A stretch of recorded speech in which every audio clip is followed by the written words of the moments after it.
In this first activity, we're going to explore the I-beam. You should have watched the video and understood some of the forces that act on I-beams in construction, and I want you to be able to see it firsthand. So what you'll need first is your bundle of I-beam pieces. They should come wrapped together with a piece of tape, and it should say I-beam right on it. Go ahead and separate the tape. You'll need your super glue, your two embankments, a ruler, and a sharpened pencil. Okay. Now we look at the I-beam and we compare it to just a regular piece of wood. If you put a piece of wood flat, you can see that there's quite a bit of flex and deflection that takes place. When you put it on edge, that deflection kind of goes away when you're pushing down, but you can see that it does wobble left to right. It's very unstable. So what they've discovered over the years is that you can glue or attach a piece of wood on the top and the bottom, and it still stabilizes it in all three axes. All right. What we're going to do first is take one of your pieces that you're going to use for the bottom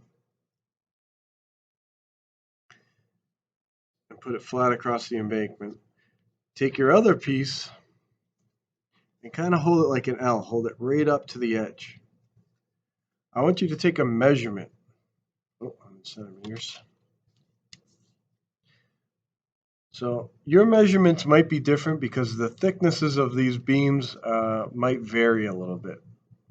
But what I'm getting is about 3/4 of an inch of space on either side. Okay? I want this to be directly in the center. So what I can do is, by sliding it up to the edge and taking a measurement, I know that there's going to be an equal amount of distance on either side of my I-beam. Okay? So 3/4 of an inch, if I double the bottom number, okay, 3/4. If I double the bottom number, it'd be 3/8.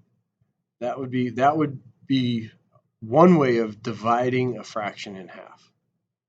So if I have 3/8 of space on one side and 3/8 of space on the other side, it will be equal on either side. So what you want to do is take your ruler and measure 3/8 in from the outer edge and 3/8 in from the other edge. You should have two marks like that, and it should have a gap that is the size of your joist or your beam. Okay, I'm going to do the same thing on the other side so they line up nicely. So 3/8 in and 3/8 in. 1, 2, 3. And again, if I'm looking, this rule is kind of hard to see on the screen. That's a good angle. If I'm looking at this type of ruler here, it's broken into 16ths. The second mark from the 0 in, that's our 1/8. Then you have 3/16, 1/4 of an inch, 5/16, and then 3/8. So now I have it laid out on both sides. I'm going to grab one of my beams and my super glue, and I need to conserve this super glue. We're going to need this for our truss bridge that we're making second. We're also going to reuse our gloves, so try not to get too much glue on it. You just need a tiny bit, just maybe an inch down on either side.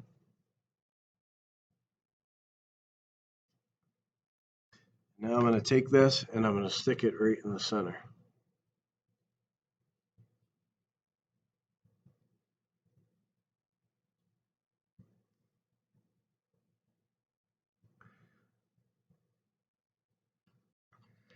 Now while that's sitting there and drying, I'm going to take this one and I'm going to do the same thing with my measurements. So I'm going to measure 3/8 in from one edge.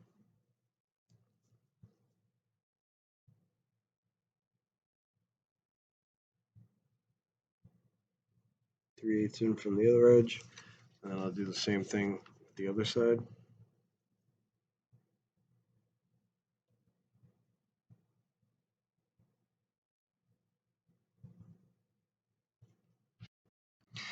And this time what I'm going to do is I'm going to just put a little bit of glue on the end here, coming in on a straight line, a little bit of glue here on the other line, and I still have plenty of glue left for what I'm going to do down the road. So I'll cap that, tighten it up nicely. Take this now. I'm going to kind of lean my head down and try to match it up the best I can on this side. Match it up the best I can on this side.